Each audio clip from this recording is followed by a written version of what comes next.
Bueno, muy buenas noches a todos.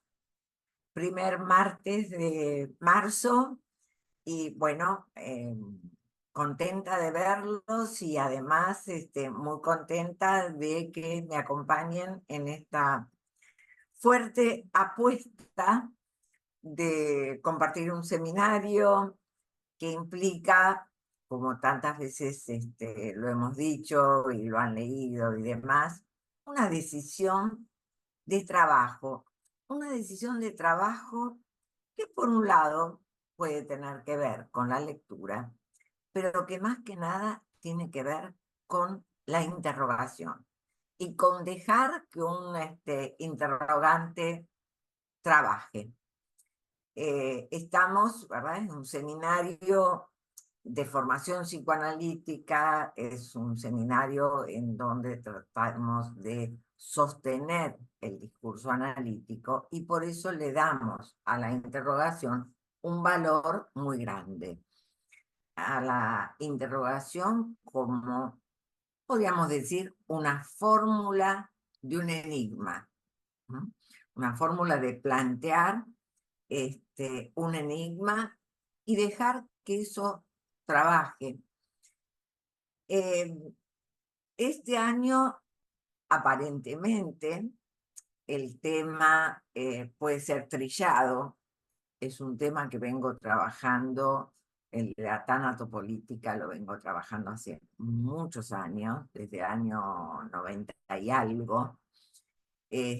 Y de ahí en más fueron saliendo distintas publicaciones, después salió el libro, que el libro es una recopilación de un seminario intensivo que di en la Universidad San Buenaventura de Cali y que John James Gómez Gallego y Alejandro Moreno, Manuel Alejandro Moreno, bueno, desgrabaron y yo estuve mirando un poco y bueno, y ahí salió el libro, un libro que también Olga Mater en algún congreso lo ha comentado, creo que un congreso de Infeyes. Bueno, van a encontrar distintas versiones que deben de estar girando por internet. Entonces decía, bueno, el tema parece trillado. Sin embargo, yo les diría que eh, por más de 25 años, porque ya estamos en el año 24, es un tema que no me he cansado de trabajarlo, que no me he cansado de darle vueltas.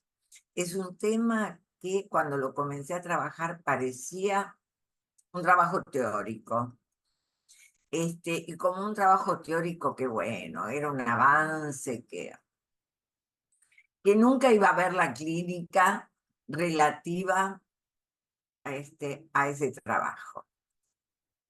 Eh, Hoy no pienso en lo mismo. Hoy pienso que si Lacan se metió con el tema desde sus primeros momentos, es porque algo la clínica le estaba mostrando. Con esa suspicacia, ¿verdad? Con esa lente finita, ese oído bien calibrado que tenía Lacan, algo debe haber pesquisado en su clínica para que, si bien él habló del discurso capitalista desde los años 70 en adelante, ya en sus primeros escritos algo dice. No nos olvidemos que un escrito como Psicoanálisis y Criminología o el famoso escrito de La familia, Lacan se muestra absolutamente preocupado por el debilitamiento de la función paterna. Y en Psicoanálisis y Criminología, lo van a encontrar en mi texto y si no, después le paso la frase. No he querido escribir antes porque eso me encorseta. Eh,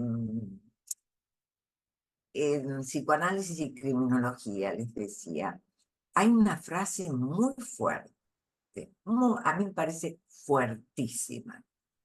Es la frase en donde él hace una denuncia a los legisladores, al Poder Judicial, como quien en criollo diríamos, no dejó a nadie arriba del caballo, ¿no? No dejó a nadie en su figura ecuestre.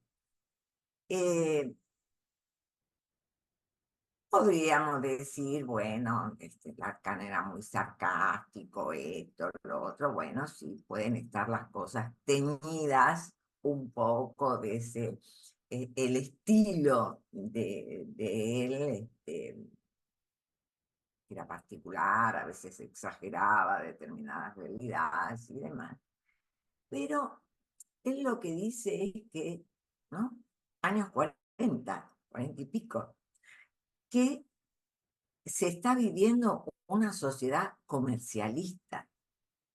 Yo de ahí saqué lo de gestión comercialista. Y que en una sociedad comercialista nadie sabe dónde está parado. Eh, que los legisladores no saben que están ahí para construir leyes, porque están preocupados con otra cosa. Que los jueces no saben que están ahí para sancionar. ¿Por qué? Porque también están ocupados, ¿no? En otra cosa. Que ese mundo comercialista,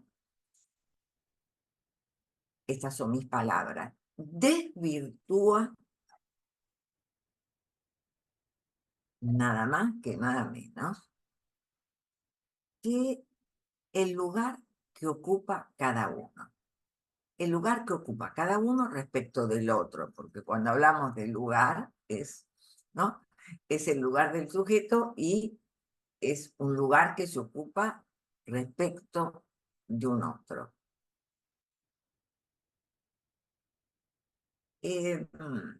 Esto no es algo nuevo, no es algo de los años 40 del siglo pasado. Considero que es algo que tiene que ver con el humano, que es algo que tiene que ver con el término mundo y con el término, a ver, mundo significa limpio. Yo siempre hago el chiste de decir, bueno, y humano significa barroso. Bueno, los humanos embarramos del mundo, lo convertimos en inmundo. ¿Y por qué digo? Es la historia, ¿no? Es esa historia que no es pasado, es esa historia que siempre vuelve, que siempre se presentifica y que tiene que ver con un afán de, primero le vamos a llamar progreso. Ah, pero el humano es barroso y entonces a veces progresa y sube, como quien diría, a la cima, haciendo el esfuerzo, y otras veces sube, hace creer que sube y lo que hace es bajar a otros. No siempre el progreso ha sido algo tranquilo. Diría, habría que buscar la excepción. El progreso siempre estuvo del lado de una economía, del lado de la distribución de valores, para tomar el término economía en su máxima amplitud y distribución de valores. El progreso siempre estuvo estuvo en relación a una política, porque tiene que haber una política del progreso, y tomemos política como la distribución de un poder. Pero si vamos a lo concreto de la historia, siempre existieron pueblos que quisieron dominar a otros pueblos. Siempre existieron humanos que apostaron por dominar a otros humanos. Siempre, lo poco que yo sé de historia, este, desde los pueblos muy antiguos, como puede ser el pueblo egipcio, el pueblo griego, el pueblo romano, las historias que hemos estudiado en nuestra secundaria, nos muestran que siempre hubo una lucha, hubo una guerra, y que esas luchas y esas guerras tenían por objetivo ganarle al otro. Ganarle al otro era tomar sus bienes, ya fueran los bienes, los territorios.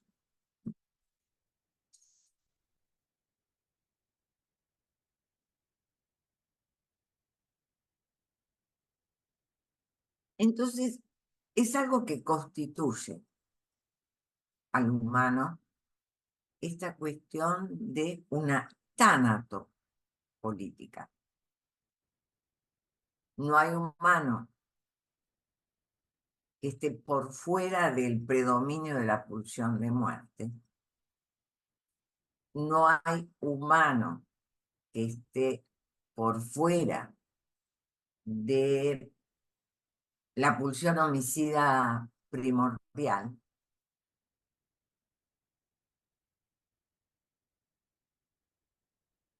No hay humano que esté por fuera de la relación con el otro, aunque sea la forclusiva. ¿Mm? Aunque sea la forclusiva, es un rechazo al otro, está en una relación con el otro a modo de rechazo. Bien, entonces lo que yo pienso es, bueno, hay que ser realistas. Estamos en un mundo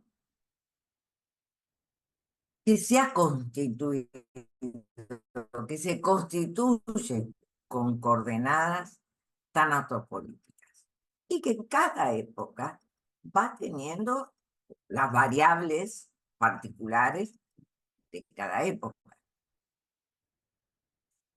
Pero quizás Freud, quizás no. En mi punto de vista, cuando Freud describe en la psicología de las masas la distribución del poder, cuando él dice, bueno, la historia depende de quién la cuente, si la cuentan los ganadores va a ser una, si la cuentan los perdedores va a ser otra, pero generalmente la historia que queda escrita es la historia de los ganadores. Eh, es un Freud absolutamente realista, que pudo influenciar en la vida de Freud las dos guerras, seguro. Las dos guerras, un campo de concentración, su cáncer, su tener que emigrar, ¿no? Pensar montones de cosas. Pero entiendo que Freud no era ingenuo desde el primer momento, eh, porque tenía una formación antropológica. Estaba en el grupo de Brentano. Allí había filósofos que muchos se dedicaban a la sociología, a la antropología, la filosofía era como algo muy amplio.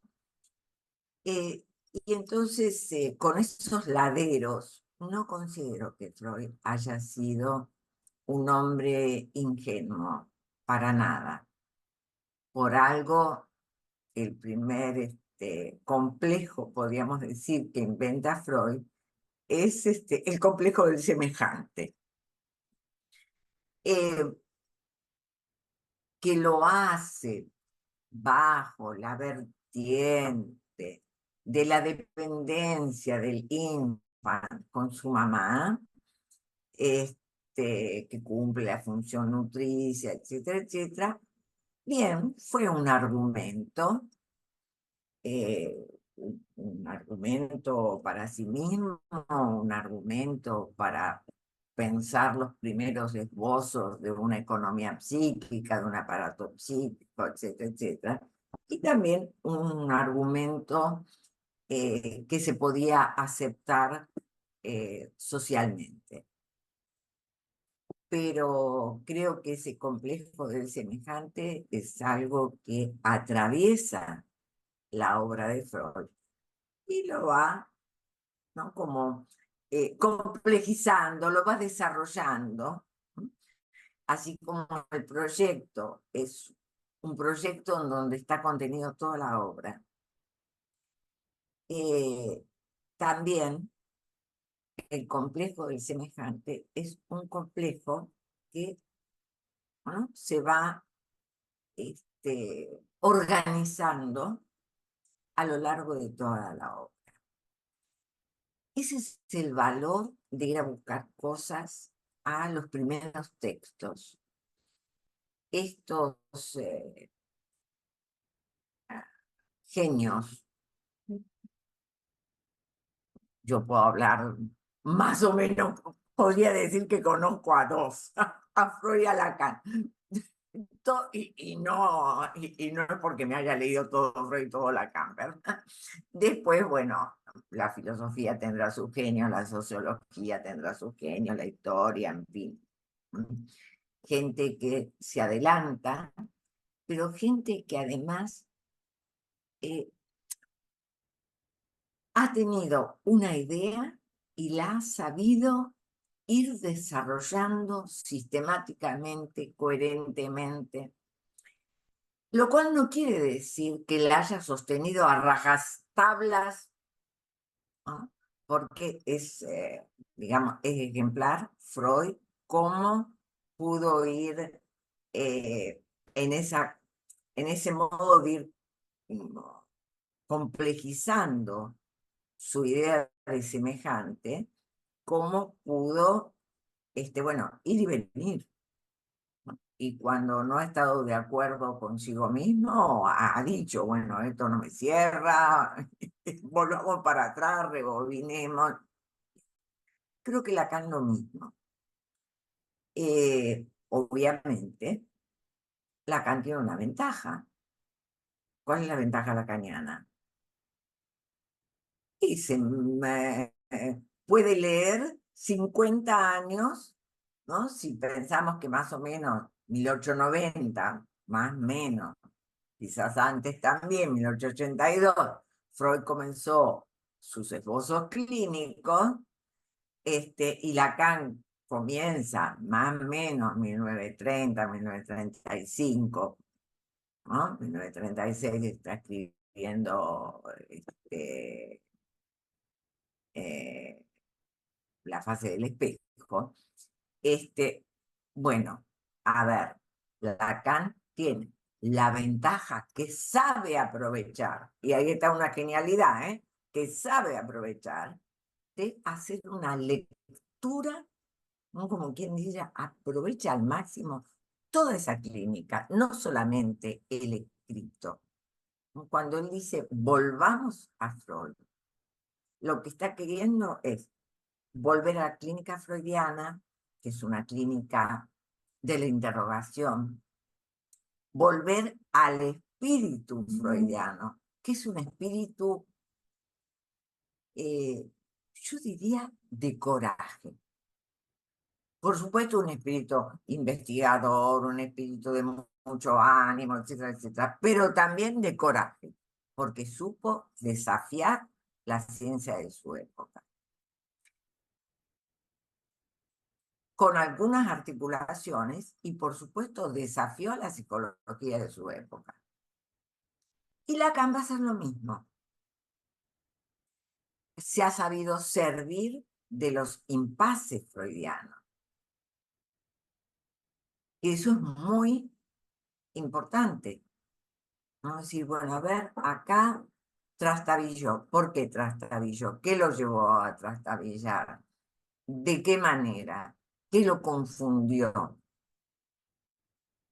Y ese es un trabajo que nosotros tenemos que hacer, leyendo a Lacan, leyendo a Freud, yendo y viniendo, articulando con otras ciencias sin mezclar, articulando.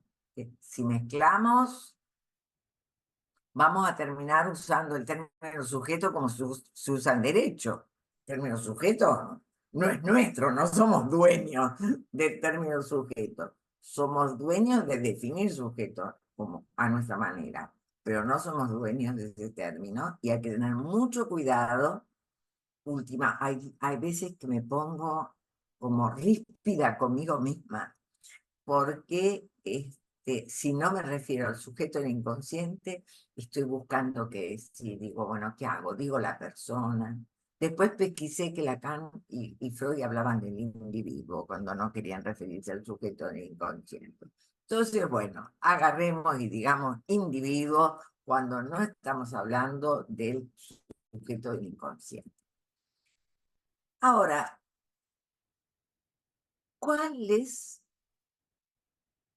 la hipótesis a priori? Y veremos, que tengo como para convocar a un seminario.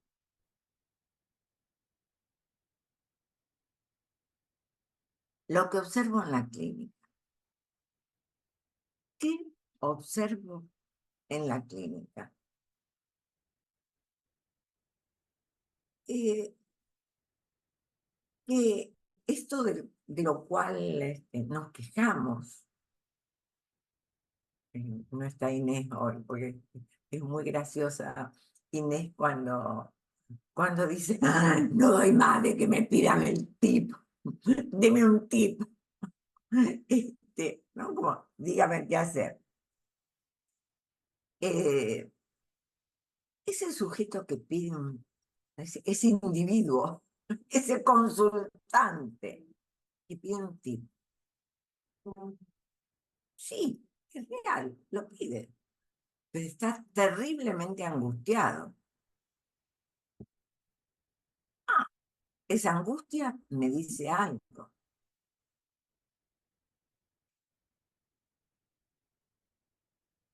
Digamos, no pide un tip alegremente.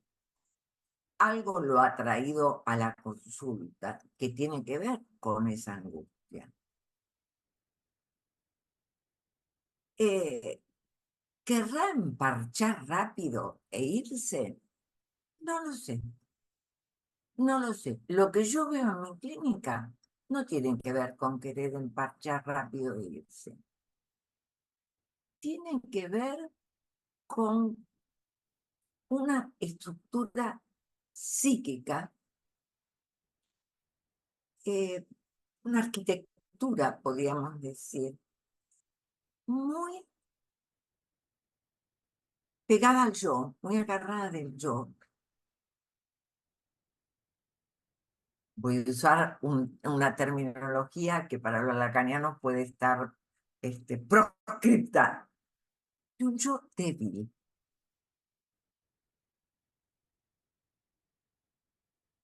Y es ahí donde me interrogo mucho. Me interrogo mucho porque, a ver, nos quejamos de que este paciente que viene con la fenomenología actual que es un paciente que le cuesta asociar libremente. Eh, ¿Por qué le cuesta asociar libremente? Bien, desde que aprendimos a hablar, seguro tuvimos un otro que nos dijo, eso no se dice, eso tampoco se dice. ¿Ah? Como siempre digo, basta que llegue la suegra para que uno le tenga que decir a un hijo. "Oh, bien. O sea que muy posiblemente, así como aprendimos a hablar, también nos han enseñado a callar. No me alcanza esa explicación, no me alcanza.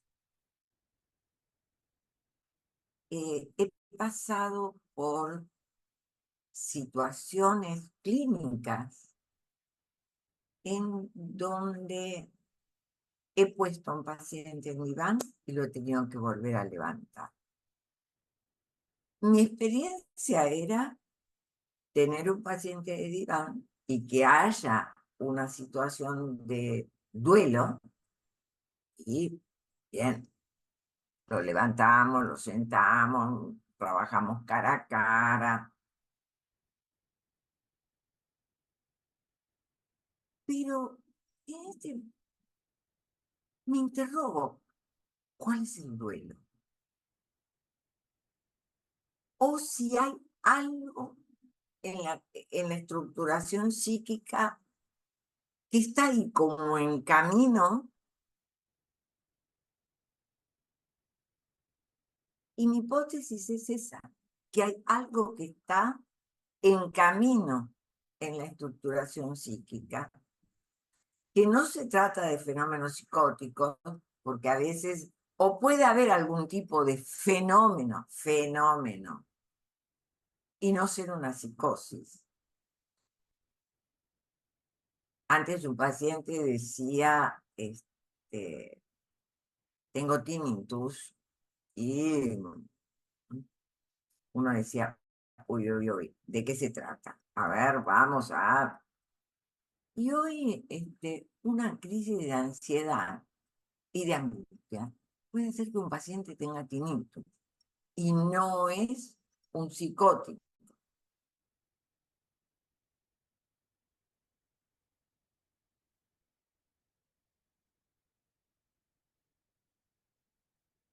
Y hay algo eh, de lo cual yo justamente no puedo estar distraído.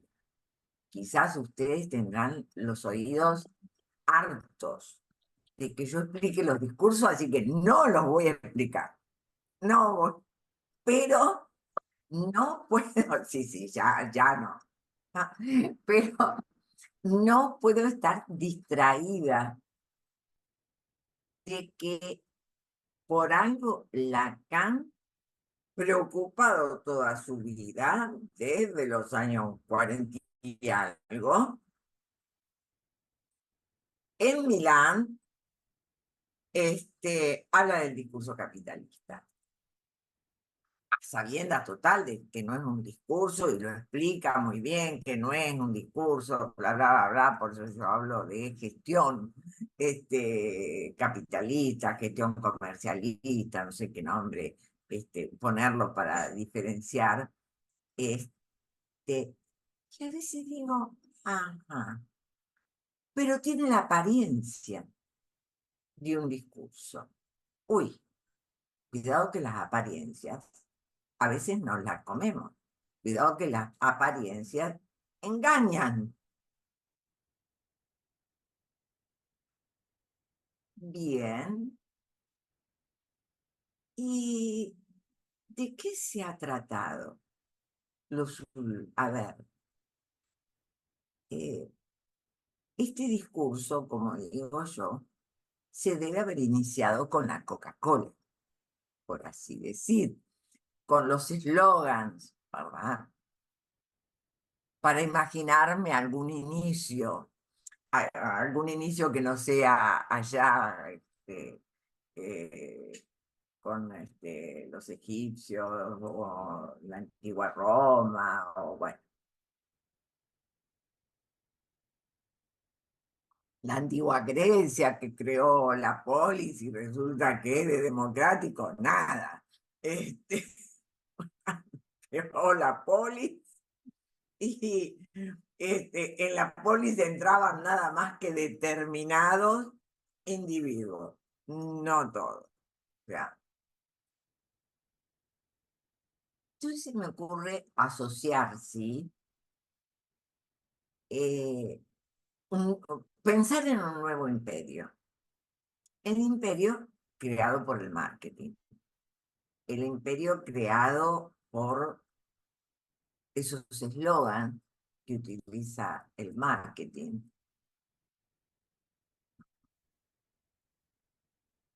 Creo que yo he vivido bajo un eslogan que sigue: Coca-Cola es la felicidad. Eh, Ahora varió un poquitito, le ponen sin azúcar, mitad de azúcar, qué sé yo, exceso de azúcar. Bueno, ahora están con el tema del azúcar, ¿verdad? Eh, pero lo que hacen es crear logos.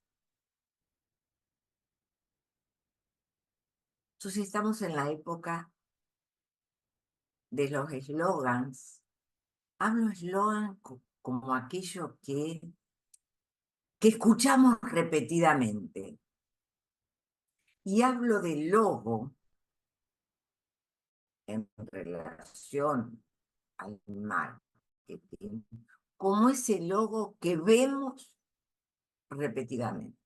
Y si yo con mis años digo, me he criado entre ese escuchar repetidamente Coca-Cola es la felicidad y ver repetidamente determinado logo, y he criado hijos en donde, con la ingenuidad de muchos años atrás, me maravillaba diciendo, ay, mira, el nene reconoce el cartel de Coca-Cola. Estaba en la heladera, lo reconocía en un cartel luminoso, obviamente.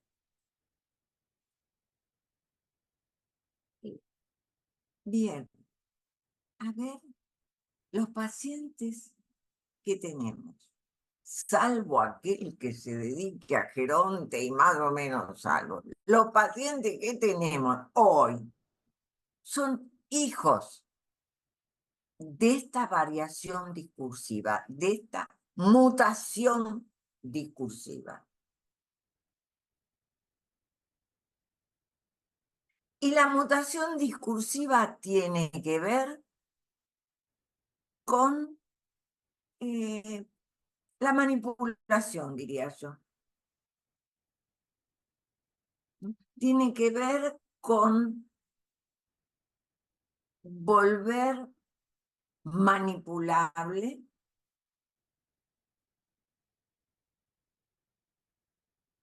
todo lo que se pueda decir, a punto que, a ver, ¿dónde está el estatuto de verdad?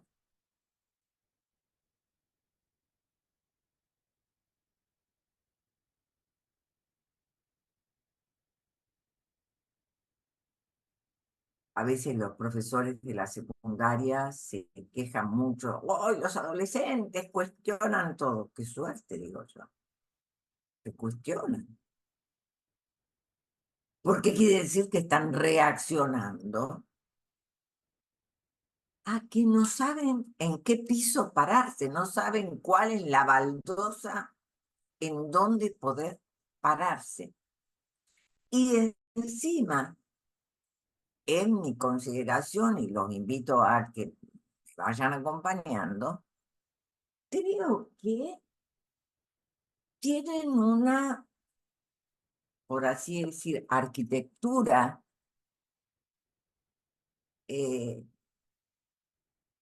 psíquica débil.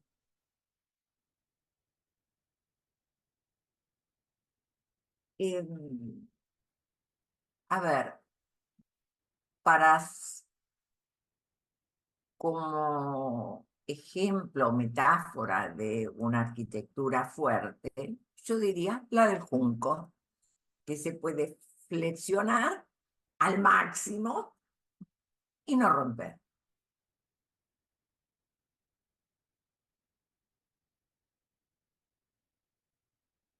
Em, el tema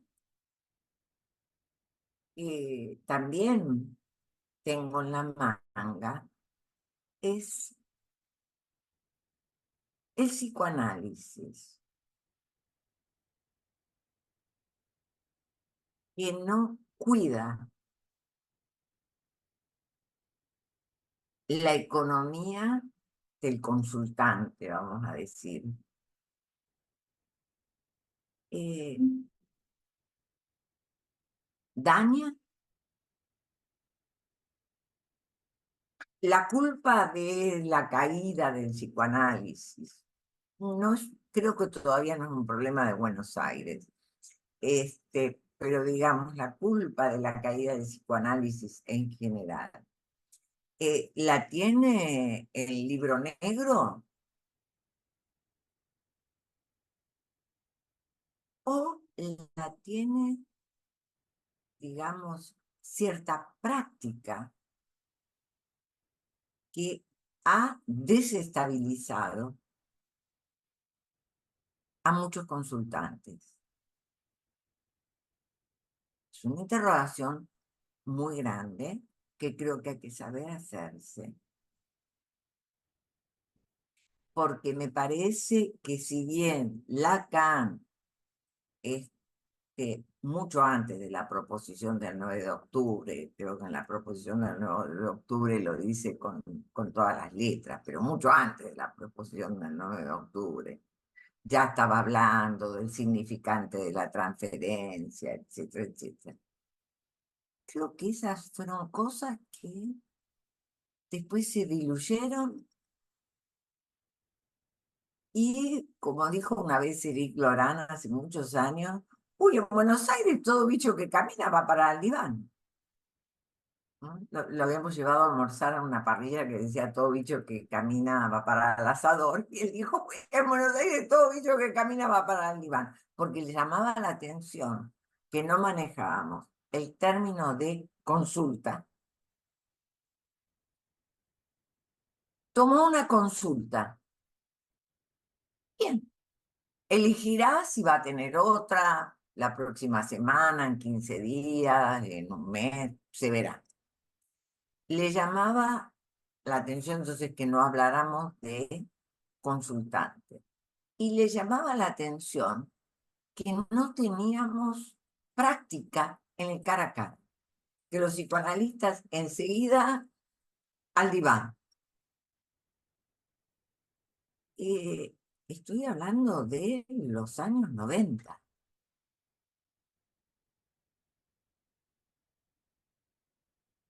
Y todas estas cuestiones, evidentemente clínicas, evidentemente que interrogan la práctica que tenemos, me llevó al seminario 1. Dirán, no, ya lo vimos. Sí, todos lo vimos al seminario 1. Hasta los universitarios de Buenos Aires, por lo menos. Eh, Hubo hay alguna privada, de seguro lo vio y en el capítulo de la tópica del maquinario y de los dos narcisismos, lo vieron bastante detenidamente. Pero creo que hay que volver allí para desde ahí después preguntar otras cosas, para desde ahí coser y llegar, qué sé yo, a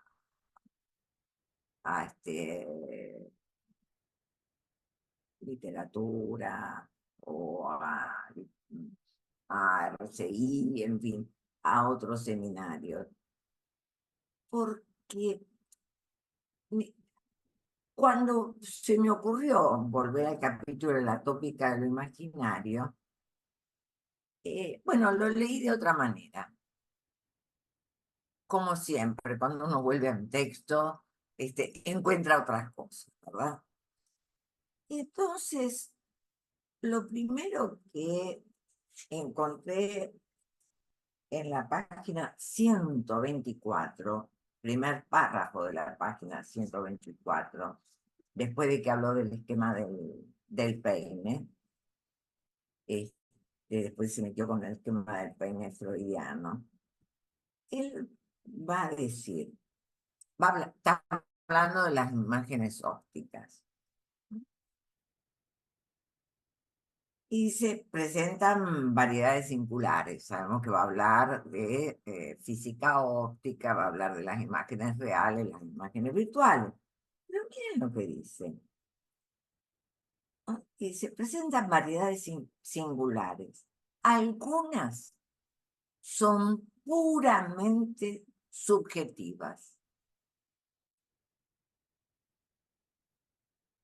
Salteo, ya vuelvo a esa frase, salteo, voy un poquito a la última frase y compara con el arco iris, que aunque se pueda fotografiar, es subjetivo. ¿A qué está llamando subjetivo? A que ese arco iris, que un fotógrafo lo puede fotografiar, que alguien lo puede descubrir en una fotografía, no lo vio, sacó la foto y después dice, uy, mirá, ese arco iris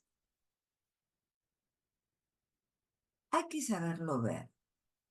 Pero a propósito, digo, puede ser que alguien saque la fotografía sin darse cuenta que está fotografiando el arco iris y después lo encuentra.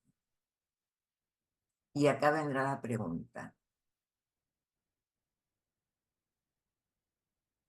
¿Ese arco iris que no vio incidió en él?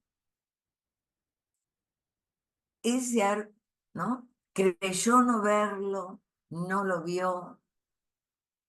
No podemos entrar en el lío de si lo vio o no lo vio, porque ahí no tiene solución eso, ¿verdad?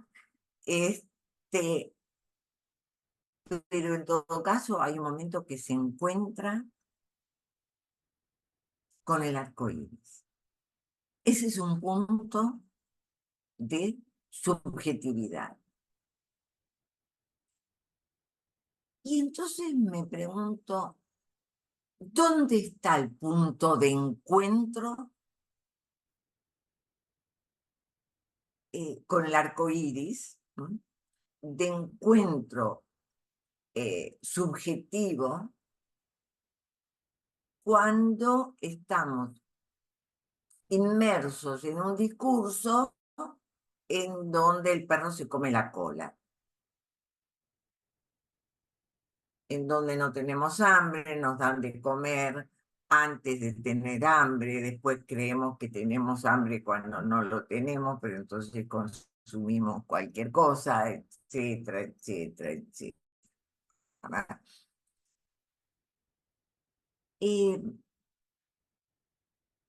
Ahora, lo que él va a decir desde este seminario 1 y desde este capítulo es que lo virtual es subjetivo. Y al final lo que entiendo, los invito a leerlo, pero lo que entiendo de esta página 124 no les digo que hay que leer mucho, 124 a 130, es que eh, terminan siendo subjetivas, tanto las imágenes reales como las imágenes virtuales, en tanto lo simbólico esté bien ubicado. O sea, hay algo que repercute y constituye la subjetividad en tanto el simbólico esté bien ubicado. Y ahí viene otra pregunta mía.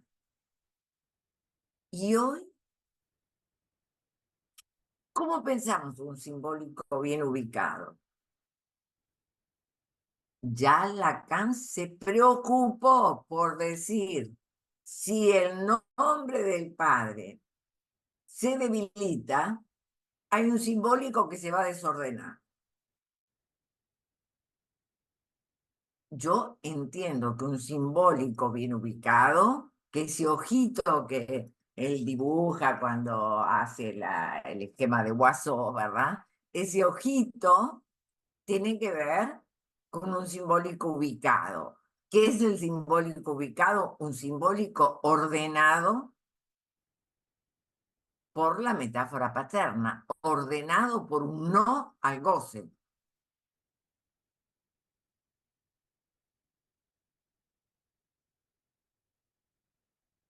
El superyo desde la época freudiana, uno lo puede pensar, tomen los libros de Marta Jerez, como que siempre ordenó, goza y gózatelo todo.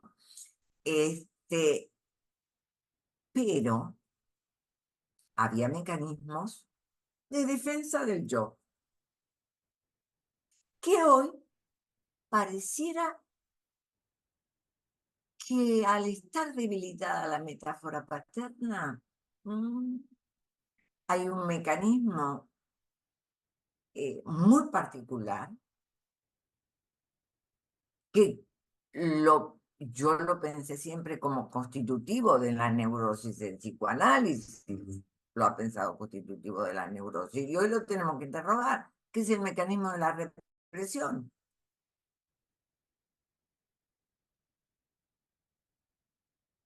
No, a veces tengo dudas si el mecanismo de represión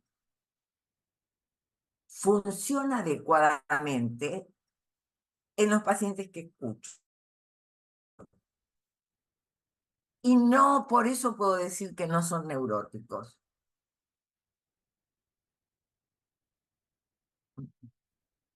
No hay un desencadenamiento psicótico, en fin, no configuran una psicosis. Y entonces me quedo ahí como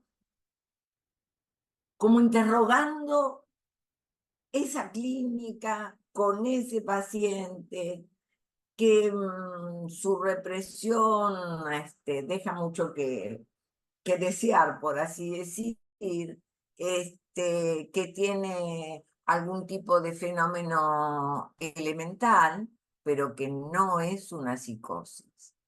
Y a ese paciente, ¿qué le sucede?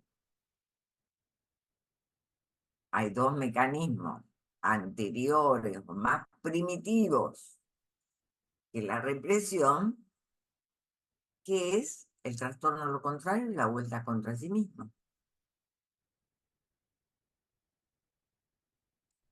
Y a veces pienso, a ver, la represión sobre, ¿no? ¿Sobre dónde apunta? ¿A que nos olvidemos una parte del sueño? Seguro que sí. ¿Cuál? Donde estamos muy implicados y no querríamos enterarnos de cuál implicado estamos. ¿Dónde apunta la represión? La represión apunta a esa pulsión homicida primordial. Ahí apunta la represión.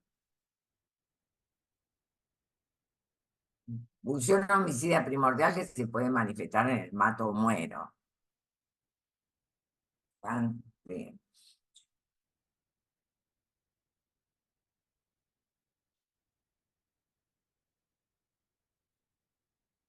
Yo sé que les estoy así como llenando de preguntas, pero son los disparadores que yo tengo para este seminario, que ya no tienen que ver con interrogarme la dinámica, por así decir, de los discursos, que la podemos, dije que no voy a hablar de discursos, pero la podemos repasar las veces que ustedes quieran, sino con interrogarme la economía psíquica, interrogarme sobre la estructura psíquica. Fíjense, por ejemplo, él dice acá que, bueno, que el espacio real y el espacio imaginario, si bien pueden pensarse como diferentes, se confunden. Eh, e insiste con esta cuestión de, sí, pueden llegar a confundirse, pueden estar como uno al ladito del otro, como articularse, pero eso sucede si el resorte simbólico está en su lugar.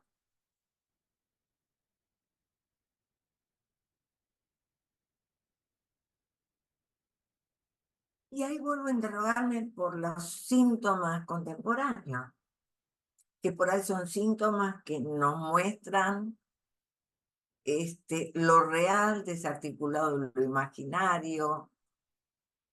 La desarticulación simbólica nos la muestra a rajas hinchas, pero lo real desarticulado de lo imaginario desarticulado de lo simbólico, ¿no? Y que eso es lo que nos hace una clínica muy complicada. Esa es la complejidad, entiendo yo, de los pacientes actuales. Eh, a veces decimos, no habla. Y Lacan,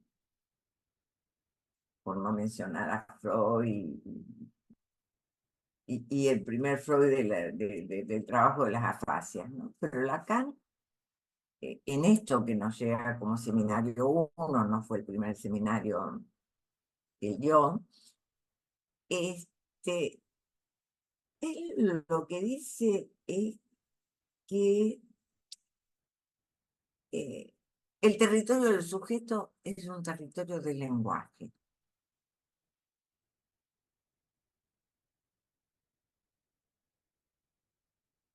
pero hay todo un trabajo de Lacan mostrando cuál es el territorio del lenguaje. Así como Freud hizo lo mismo para mostrar lo que para él era el territorio del lenguaje, en donde metáfora y metonimia, ¿verdad? Condensación, desplazamiento, funcionaban. ¿Y hoy qué tenemos? Un desgaste de la metáfora para decir algo. Este, acá lo que va a decir en la página 125 es que vaticina que el psicoanálisis seguirá desgastando. Habla de que, bueno, si no nos divertimos con el psicoanálisis, habla, pero él vaticina, ¿verdad?, que con el tiempo se irá desgastando. Se hará por aproximaciones, por triquiñuelas. Y yo lo que pienso es que lo que sucede es que lo que se ha desgastado es la posibilidad de establecer un enigma, la posibilidad de establecer una interrogación. porque establecer un enigma, establecer una interrogación, es estar del lado de la metáfora. Y lo que invita este discurso capitalista, justamente porque la impotencia y la imposibilidad no funcionan, por eso hacía la figura del perro que se come la cola, es una metonimia, yo no sé si llamarla al infinito. ¿Es la metonimia de la maquinaria sin fin de una fábrica? Porque por ahí una metonimia al infinito, disculpen, es una apreciación muy particular. Una metonimia al infinito, la podemos encontrar una psicosis y le aseguro que hay psicosis tan ricas que esa metonimia al infinito va creando, creando, creando, creando. Lo que notamos en este paciente que habla poco, que tiene pocas palabras, que son siempre las mismas, nos podemos preguntar o pensar que quizás no tiene otras, que está como el perro que se come la cola, que está metido como es una botellita dentro de la, ¿cómo se llama? La embotelladora, la que pone el líquido dentro de una botella, es una botellita más, pero esa maquinaria es un sinfín. Y da vuelta, vuelta, vuelta, siempre hace lo mismo.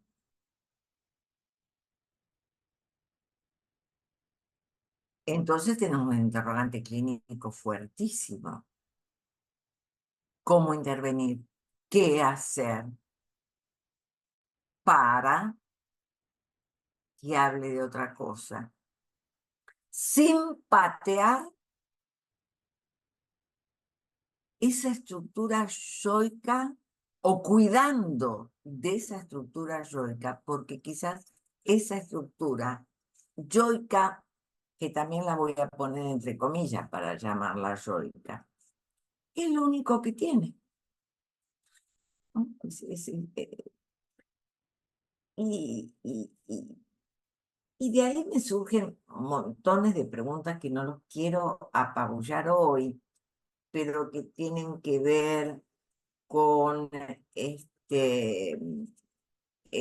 la diferenciación entre el yo primitivo de placer, el yo purificado de placer, el yo realidad, si volvemos a los términos freudianos, que a Lacan le gusta volver.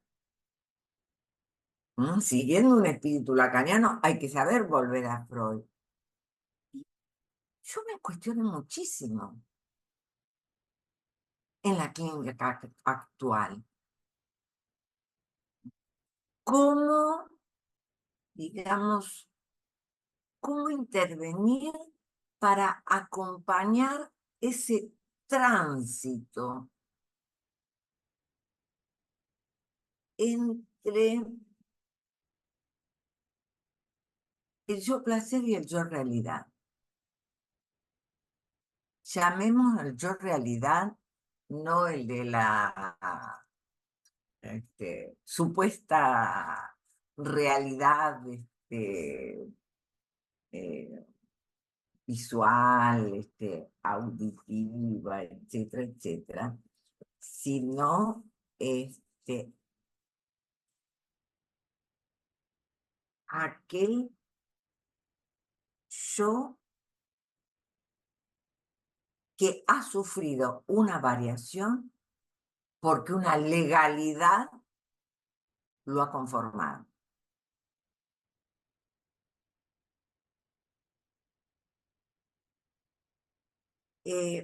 Freud piensa el aparato psíquico en términos de hipóstasis o de cámaras ónticas. Lacan, por eso, justamente, bueno, armó otra topología, ¿no? Otra tópica. Pero las tópicas freudianas obedecen, bueno, a su conocimiento de la época y obedece un poco a la embriología del sistema nervioso, etcétera, etcétera. Entonces, eh, un nuevo acto psíquico, ¿no?, genera el yo. Y otro acto psíquico, el superyo. Le estoy agregando palabras mías, ¿no?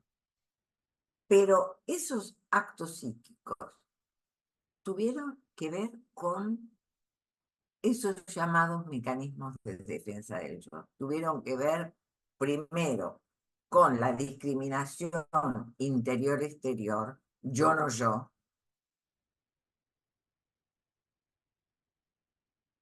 interno-externo, y ahí precipita el yo.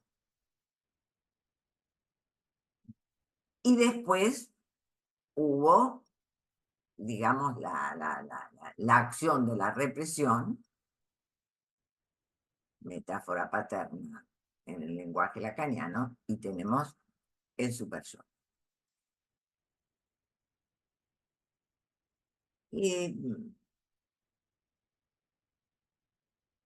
Bien, quizás sirva volver a pensar en términos de esa hipóstasis como una manera metafórica de ubicarnos. Por lo menos a mí siempre volver a Freud me reubica cuando me planteo y me pierdo en mis preguntas y demás. Bueno, me va ubicando. Eh,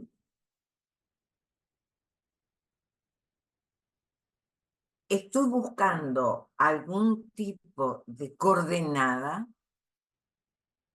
para poderme ubicar respecto de una clínica que observo, que vivo, ¿no?, como analista. No solamente no soy una observadora externa, una investigadora así, ¿no? Uno está implicado en su clínica.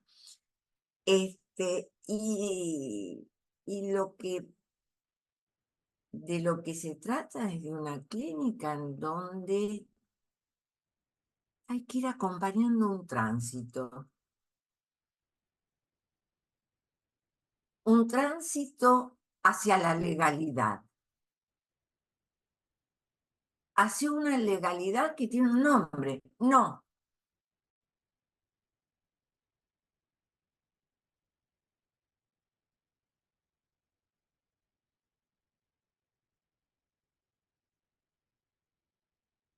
a partir de una prohibición se organiza una legalidad.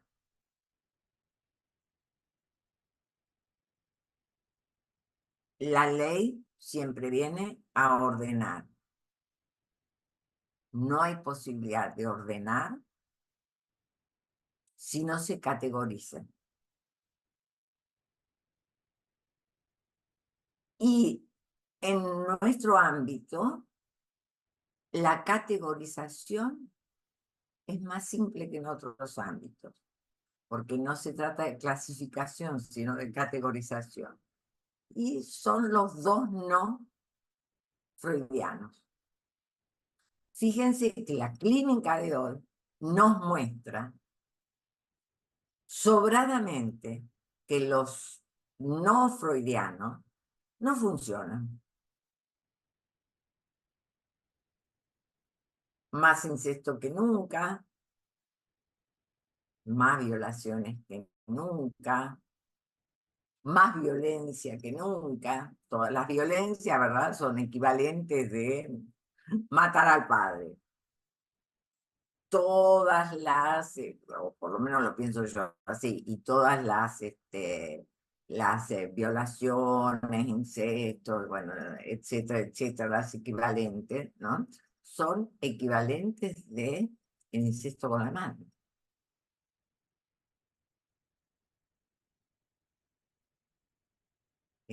Ustedes me dirán, uy, Amelia, siempre existió y hoy se habla y antes no se hablaba. Sí, puede ser. Sin embargo,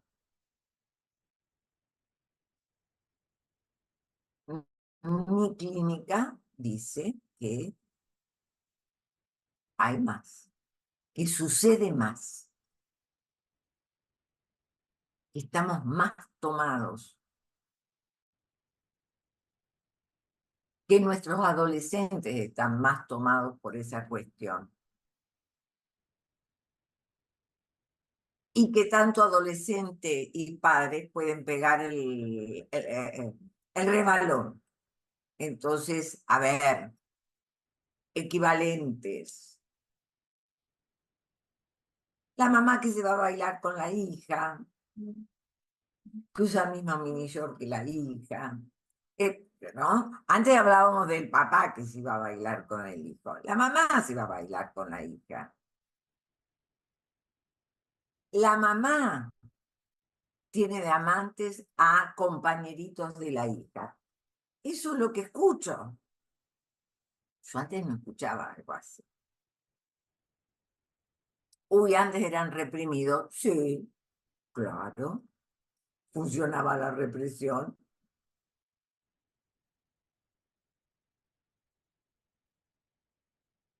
Pero si escuchamos esas cosas, bueno, hay que interrogarse.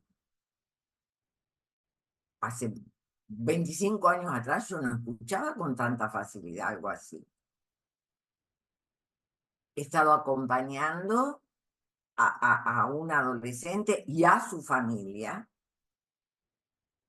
porque la adolescente quedó embarazada, no sabe, no podría decir qué cara tenía quien la embarazó porque no sabe.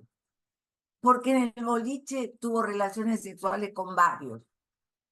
¿Y por qué no le miró la cara? Porque no le interesaba.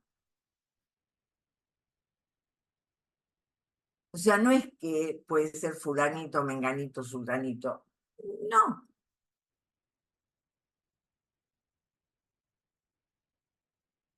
Y ella decide tener su bebé, entonces espera que llegara al cuarto mes, muy delgadita, nada se notaba. Bueno,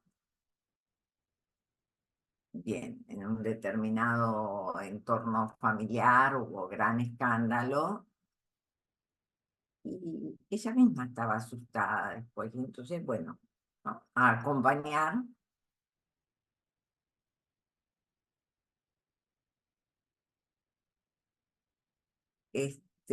ya no se trata de el padre que no reconoció al hijo.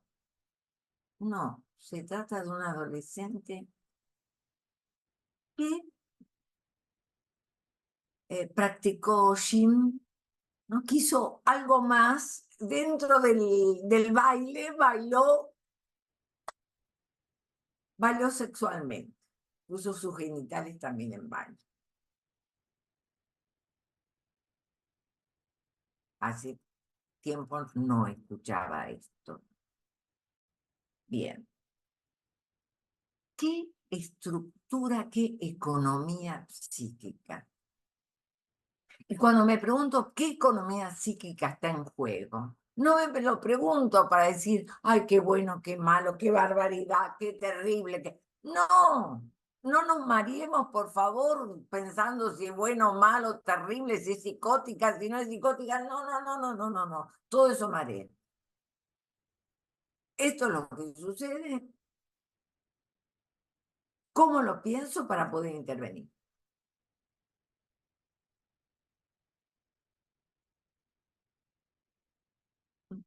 Bien. Y 20. Abriendo micrófonos, pueden enojarse porque los mareé de preguntas. Abriendo todos los micrófonos, somos pocos, los podemos abrir a todos.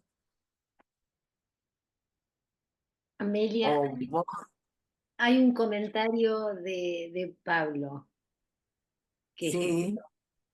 No sé si lo quiere decir. listo. ¿Lo leo? Pablo, ¿lo quieres leer o Yo creo que ya había llegado a la casa, Hola, Pablo. hola gente, no. Hola, ¿qué No. tal, ¿Cómo les Pablo? va? ¿Cómo estás, Amelia? Tanto tiempo. Pronto Bienvenido, nos vamos. bienvenido, Pablo. Muchas gracias. Muchas gracias. No, el comentario era una cosa aleatoria lo que estaba diciendo Amelia con respecto al tema de la Coca-Cola, pero no viene el caso. Nada, era eso. No preciso hacer ningún comentario más, siempre el aporte es bueno. Para que no lo saben, yo resido en Costa Rica y realmente lo que estabas comentando ahora un poco lo que es la clínica, el tema de matar al padre, nada, estoy muy de acuerdo, me cierran muchas cosas. Voy a abrir la cámara porque estoy manejando de nuevo para que me vean. Que son 3 horas menos acá, estoy yendo y viniendo a ciertos lados. Pero bueno, nada, a veces salvando las distancias, de todas maneras hay cosas, sigue estando ciertas cosas que se reeditan o que se conviven de la misma manera en la cuestión clínica, ¿no? Nada más, no, estamos bien así. Muchas gracias por todo. No, gracias a vos, Pablo, y bienvenido. Amelia, yo te quiero hacer un comentario. Bueno, acá está. Vamos.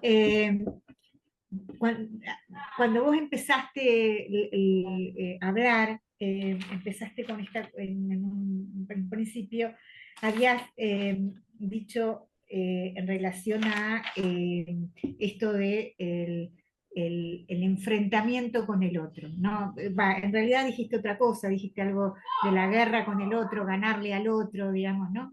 Y cuando dijiste esto, a mí lo que primero que se me apareció fue la cuestión del espejo, ¿no? Digamos, cuando uno está frente al otro es uno o el otro, digamos, no hay posibilidades, ¿no? Y la cuestión de la no posibilidad de la terciaridad, ¿no? Que es lo que estamos hablando justamente de que está como y me acordé en el proyecto de investigación en donde nosotros estamos trabajando, una compañera está trabajando con un grupo de adolescentes en un barrio eh, este, de los suburbios de la ciudad, y estaba encontrando con que todas las noches, todos los sábados, digamos, los pibes se enfrentaban unos con otros, con armas, con cuchillos, con lo que tenían a mano. ¿Va?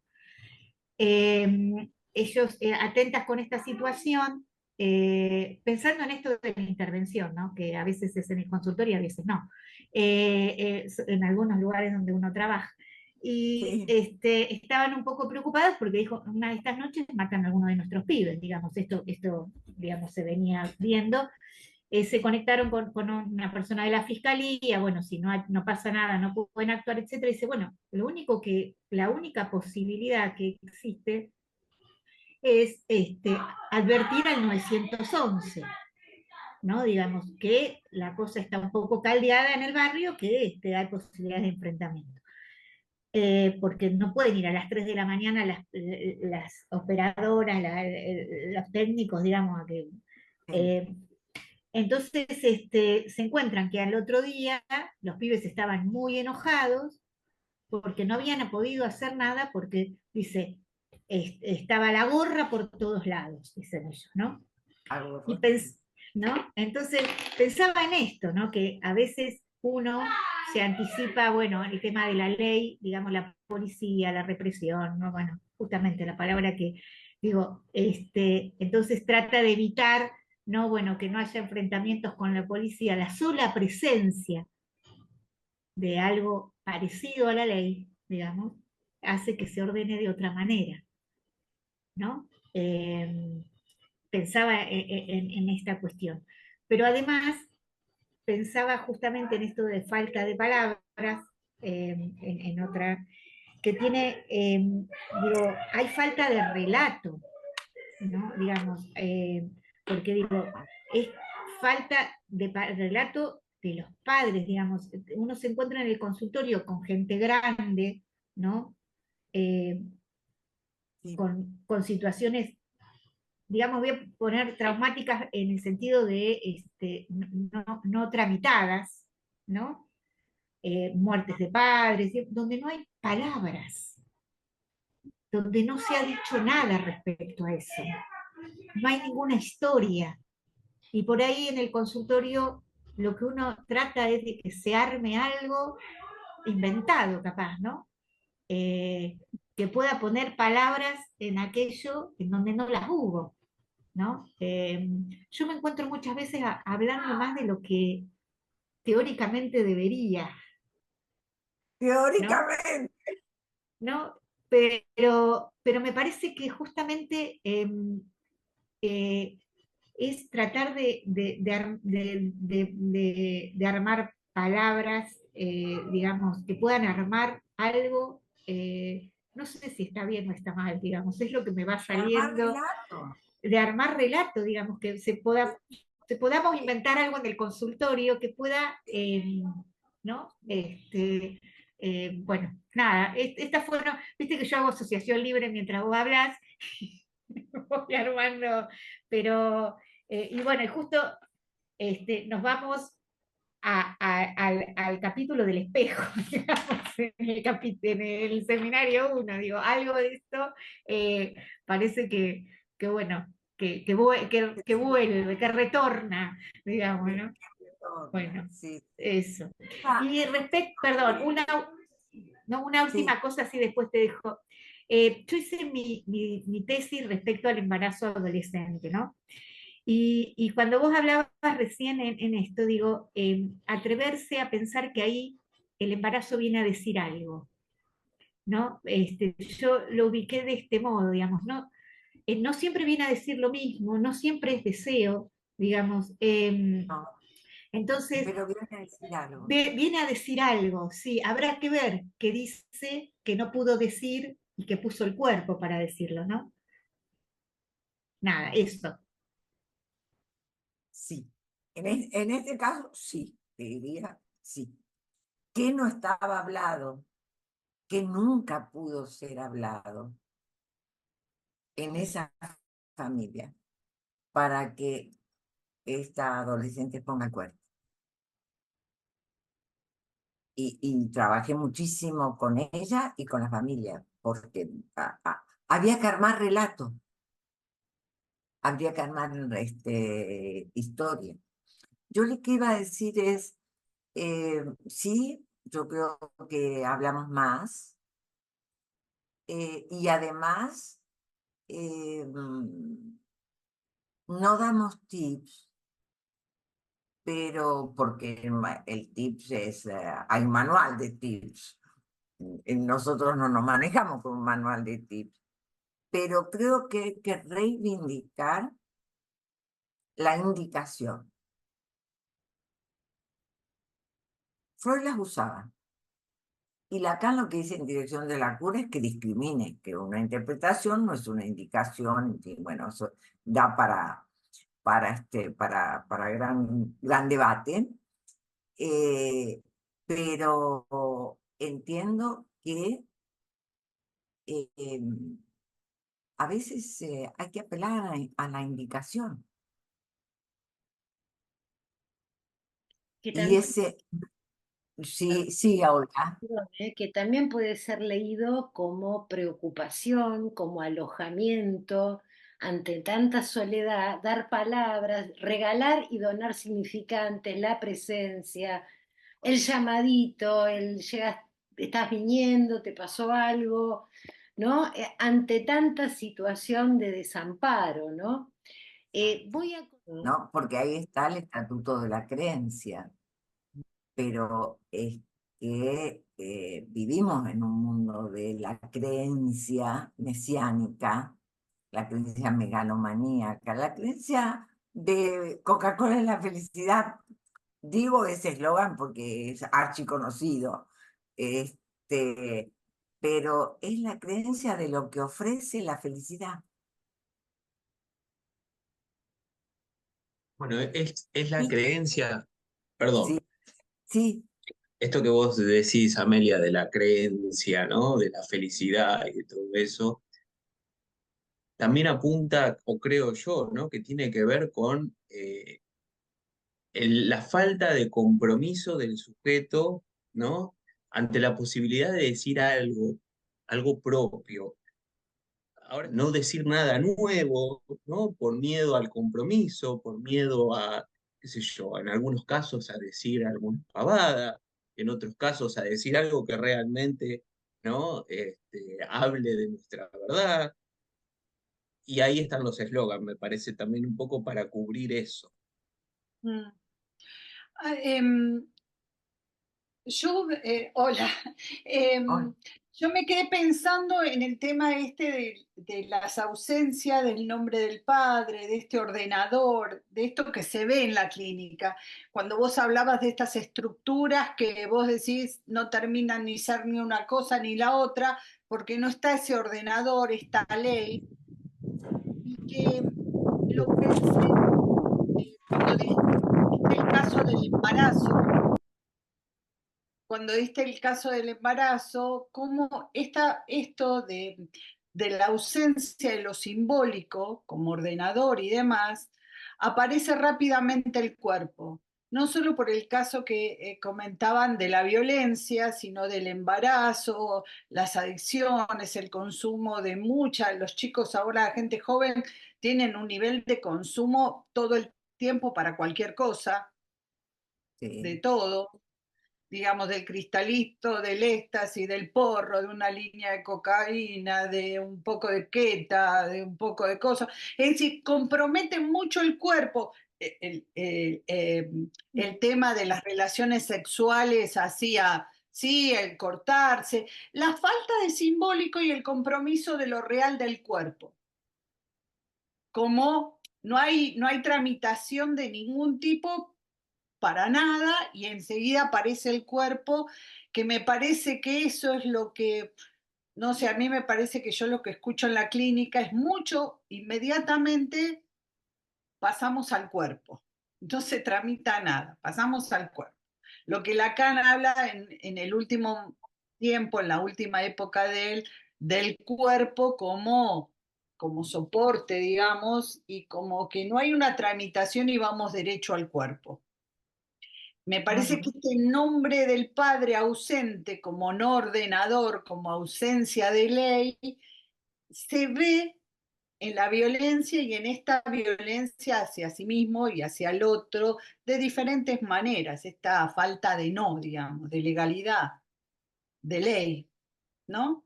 Se me Sí. ocurrió porque Y esta cuestión de, sí, va a parar al cuerpo, va para el cuerpo, claro.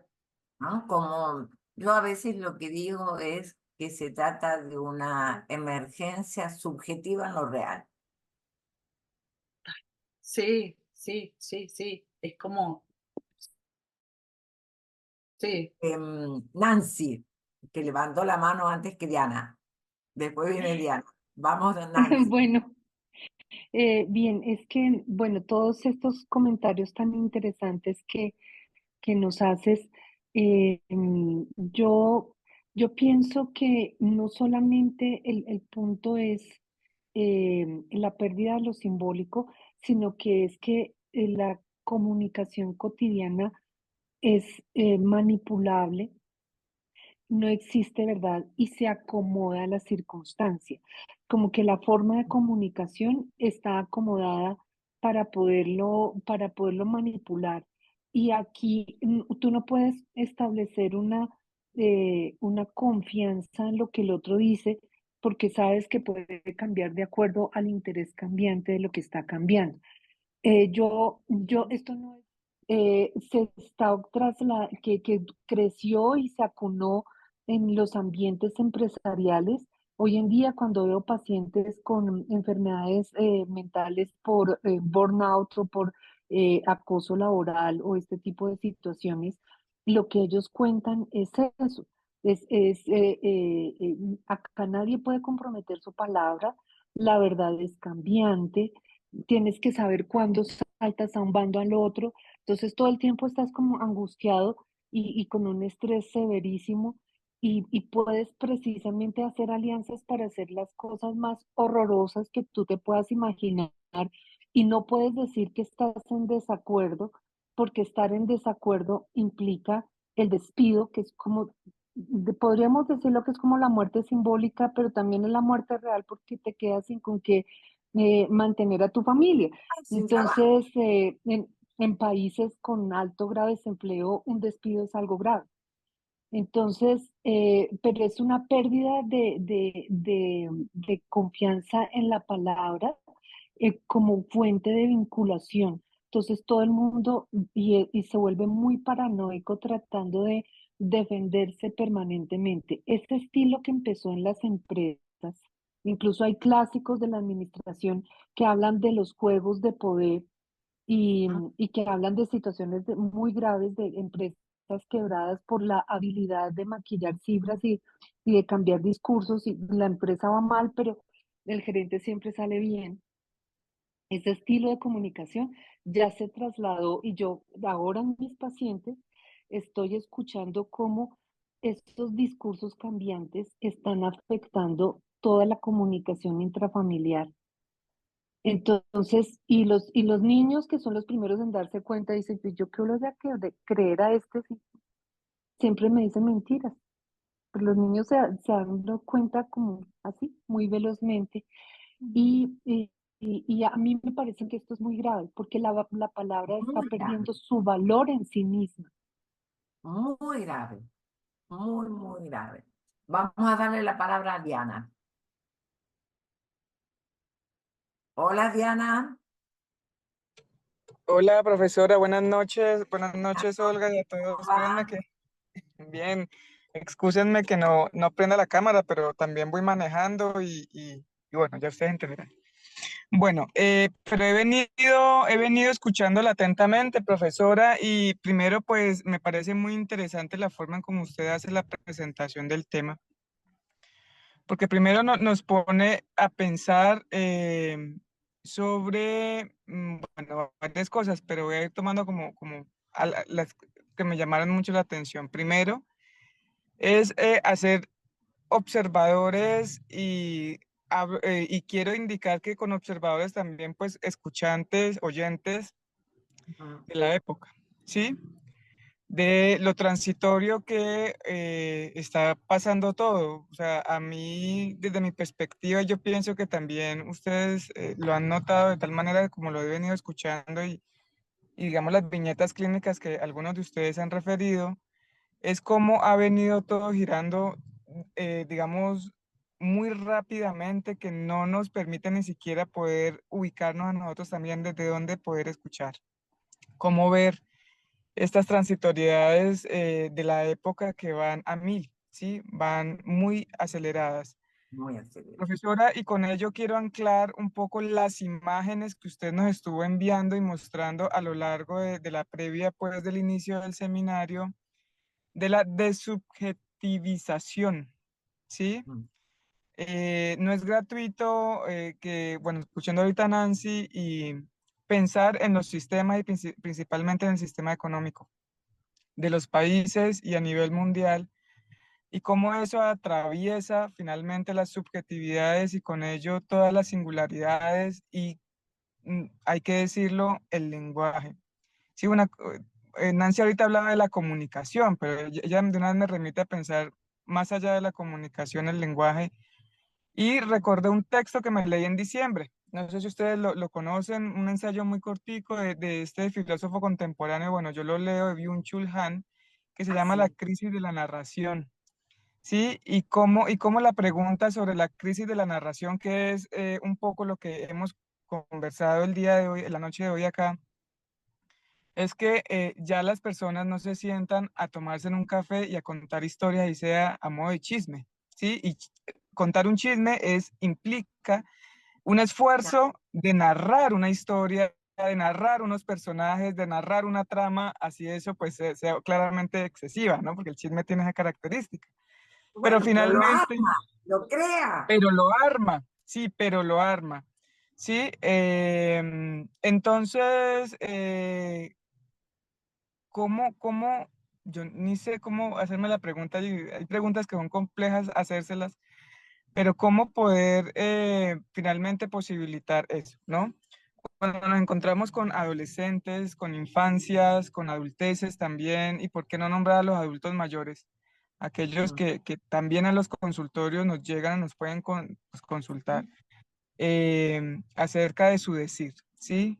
qué acontece con su destino. Es muy, muy interesante cuando llegan y dicen siempre, hoy tengo tanto por contarle, y finalizan su narración en, no sé, qué sé yo, 5 minutos. Pues llamarlo, pues, para ponerle un tiempo a esto, para que ustedes logren dimensionar la extensión. Yo pienso que a ustedes también les ha pasado un poco, es decir, no es muy distinto. Bueno, eso por un lado. Por el otro lado, me quedo pensando mucho en el tema de los eslogans. Sí, esta Coca-Cola pues es muy famosa a nivel mundial y tiene ese algo adictivo que todos sabemos que hace daño, pero que cuando lo probamos sabe muy rico, pero que luego, y ahí sigue el ciclo, ¿no? Ahí sigue el ciclo, el círculo alrededor de esto, y lo asocio, profesora, es decir, como es el sistema económico, capitalista, político y demás, que le queramos poner allí, son aquellos lo que le ponen el nombre, la etiqueta, ¿sí? A los seres humanos o a los individuos, como usted lo planteaba, profesora, que pudiéramos mencionarlos así cuando Freud hacía referencia a un individuo para no hacer referencia pues al sujeto del inconsciente. Es este exceso, por ejemplo, de diagnósticos, ¿sí? Ya ni siquiera es necesario ir donde un psiquiatra o un profesional para recibir el diagnóstico por parte de esto, un médico, ¿sí? Sino que ya la gente se autodiagnostica, ¿sí? La gente ya con el acceso rápido de la internet, llegan con toda la información, llegan dándole toda la seriación de síntomas y demás, y dicen, yo tengo tal cosa, pero luego leí tal cosa, y no, yo como que tengo esto combinado, y yo como que tengo esta cosa. Entonces, ese empuje a autodenominarse, pero dentro del marco de lo sintomático, ¿sí? De lo patológico, es decir, el empuje permanente de la patologización de la vida cotidiana, ¿sí? Que eso es algo que venimos como reflexionando desde hace mucho tiempo, pero que pareciera que estuviera con mucha más fuerza hoy, ¿sí? Hoy. Es decir, yo no soy si no soy ansiosa, ¿sí? No soy si no soy, qué sé yo, con hiperactividad, ¿sí? O depresiva, ¿sí?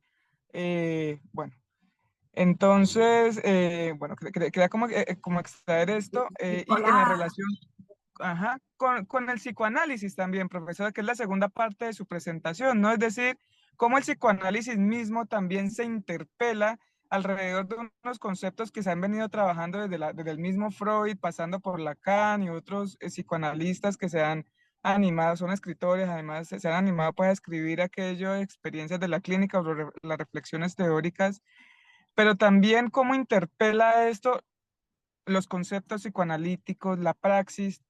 Me gustó mucho esto, profesora, que usted dijo, ¿no? Como que este comentario de Eric Lorán me pareció bellísimo. En la época de los 90, entonces yo pensé, por allá en esa época yo estaba muy chiquitica, ¿no? Pero de esa tendencia de aquel que se forma en psicoanálisis, de que sin el diván no es posible, y encontrarse en el cara a cara con un paciente que llega totalmente desbordado, ¿sí? Donde los encuentros hoy en día con el vacío son tan fáciles de llegar, es decir, ya no hay un dique allí que detenga un poco, sino que, bueno, es muy fácil el encuentro con el vacío. Bueno, entonces interpela también allí la misma praxis, desde el psicoanálisis. Y dejo allí porque no me extiendo mucho. Gracias.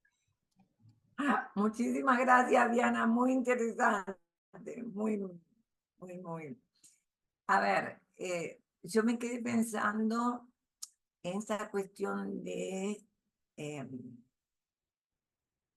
del desgaste de la palabra y la relación de los individuos, digamos, de las personas, de los seres humanos con la palabra, ha cambiado tanto que hoy no se habla de hombre de palabra, dio su palabra. Cuando yo era chica se decía fulano dio su palabra y dio su palabra. La va a cumplir sí o sí. Y en esto de la aceleración, recién pensaba,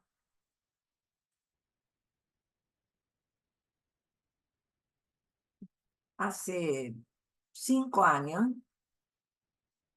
en Francia, hasta hace 5 años seguro, en Francia no se usaba que el médico pusiera el sello en una receta, ¿no? Firmaba, listo. Hoy es necesario el sello. 5 años. Hoy es necesario el sello. Y dicen, espera un momentito, sacan escanean la receta, la ponen dentro de una plataforma, etcétera, etcétera. Y fíjense cómo, digamos, hay toda una burocracia que, a ver, quieren inventar el otro del otro, ¿no? A la firma, el sello, el escaneo, la plataforma. Todo eso muestra el desgaste de la palabra. Pero en ese mundo de desgaste de la palabra es donde estamos viviendo. Olga, ¿no? Pero creo que estamos como socialmente en otra época. Que se vive un mundo difícil, sí, es el mundo de las guerras. Y pareciera ser que lo ecológico viene de la mano, ¿no? Terremotos, huracanes, sequías, incendios, bueno, ¿no? En lugares no pensados. Que si me dicen hay un incendio en Lanzarote, yo digo, bueno, a ver, hay volcanes que están funcionando, están activos, no, pero y no todos los incendios son intencionales. Entonces, bien, sí, digamos,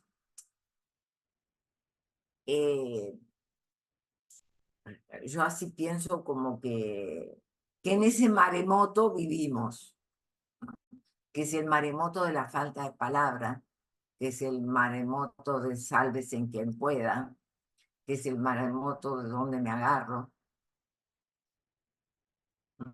Y que quizás en ese maremoto, quizás no, en ese maremoto también están nuestros pacientes, estamos nosotros, están nuestros pacientes. Y en esto de agárrense donde puedan, ¿no? Bien, creo que hay que ser como muy cuidadoso y saber respetar de dónde está agarrado un paciente y saberle ofrecer la mano. Por eso escuché muy atentamente esto, Olga, que decías respecto de que algo dijo Cecilia, además, bueno, creo que estamos todos de acuerdo respecto de esto de algo así como el cara de piedra, el analista cara de piedra no va más, bueno, faltó, que venga la próxima. No, hoy un paciente no viene y uno le pregunta qué pasó, ¿verdad? O a veces yo al rato, dejo pasar 15 minutos y pregunto porque, a ver, lo han asaltado, en el asalto le dieron un empujón y está quebrado. Me ha pasado de tener que ser yo la que llame a la familia a avisar. Yo llamé al paciente y le había quedado el celular más o menos cerca para poder hablar, pero no lo podía tocar. No sé cómo fue que creo que alguien lo ayudó, lo asistió en eso. Bueno, me ha pasado tal cosa, quédese tranquilo, yo llamo a su familia.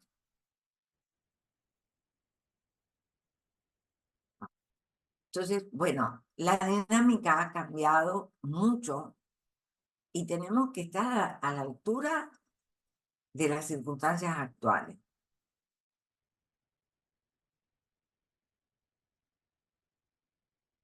Más allá de que podríamos relatar una serie de circunstancias en donde, a ver, más que nunca, casi como... Entonces, vivimos épocas muy difíciles, de falta de respeto, de falta de palabras, es decir, de un montón de fenómenos que aparecen, en mi criterio, como consecuencia de la no inscripción del nombre del padre. Esa falta de legalidad de esto se puede, esto no se puede. Bien, nos vemos el martes que viene. Sí. Muchas Gracias. gracias. Nos vemos. Gracias. Un Chao, placer, chao. Amelia. Nos vemos. Chao, chao. Gracias. Chao.